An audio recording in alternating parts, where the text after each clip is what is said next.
নারায়ণগঞ্জে বন্দরে বকেয়া বেতন ও ১২ দফা দাবিতে বিক্ষোভ সমাবেশ করেছেন স্টার পারটেক্স গ্রুপের শ্রমিকরা। মঙ্গলবার ১ অক্টোবর সকালে উপজেলার হরিপুর এলাকায় প্রতিষ্ঠানের সামনে সড়ক অবরোধ করে এই বিক্ষোভ সমাবেশ করেন তারা। শ্রমিকদের অভিযোগ, ২ বছরের চিকিৎসা ভাতা ও চলতি মাস সহ ২ মাসের বকেয়া বেতন না দিয়ে শ্রমিকদের কাজ করানো হচ্ছে। বাসা ভাড়া, দোকানের বকেয়া পড়ে আছে। এতে অনাহারে অর্ধহারে পরিবার নিয়ে দিন কাটাচ্ছেন শ্রমিকরা। সকাল ৯টা থেকে বিকেল ৩টা পর্যন্ত দীর্ঘ ৬ ঘন্টা যাবত আন্দোলন করেন শ্রমিকরা। এ সময় খবর পেয়ে ঘটনাস্থলে নারায়ণগঞ্জ খ সার্কেলের অতিরিক্ত police super Sheikh Billal Hossain, industrial পুলিশের এএসপি আমিনুল হক, বন্দর উপজেলার নির্বাহী অফিসার এম.এ. মোহাইমিন আল জিহান সহ সেনাবাহিনীর সদস্যরা পরিস্থিতি নিয়ন্ত্রণে নিয়ে আসেন।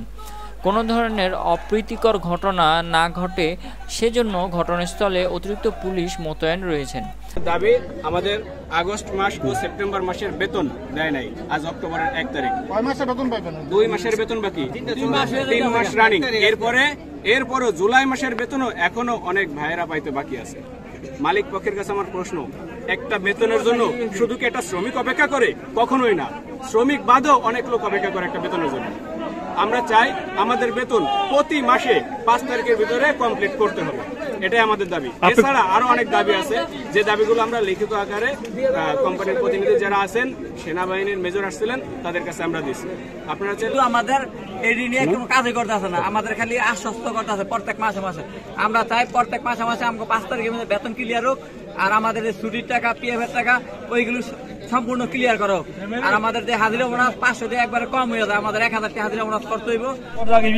বিগত আগস্ট এবং সেপ্টেম্বর মোট ২ মাসের বকেয়া বেতন আমাদের পরিশোধ করতে হবে।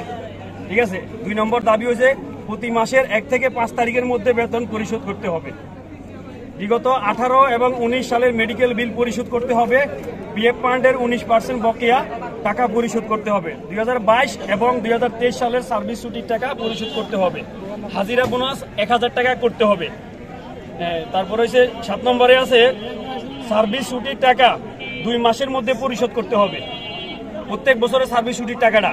তারপরে আছে আপনার ৮ নম্বরে আছে প্রত্যেক শ্রমিকের চাকরির মেয়াদ শেষ হয়ে গেলে ৩ মাসের মধ্যে তাদের লেনদেন ক্লিয়ার করতে হবে। তারপরে ৯ নম্বরে আছেন কোন শ্রমিক যদি রিজাইন দেয় বা কোম্পানি বাধ্য করে ২ মাসের ভিতরে তাদের লেনদেন ক্লিয়ার করতে হবে। ২০২৩ এবং ২০২৪ সালে আমাদের বেতন বাড়ানো হয় নাই, পুনরায় আমাদের বেতন বাড়াইয়া ৫০০০ টাকা করে করতে হবে, ৫০০০ টাকা করে বাড়াতে হবে। আচ্ছা গেল। তারপরে আমাদের মেডিকেল ছুটির টাকা পুনরায় চালু করতে হবে। ক্যাজুয়াল শ্রমিকদের বেতন বাড়াতে হবে, কন্ট্রাক্টরের হাজিরা বাড়াতে হবে।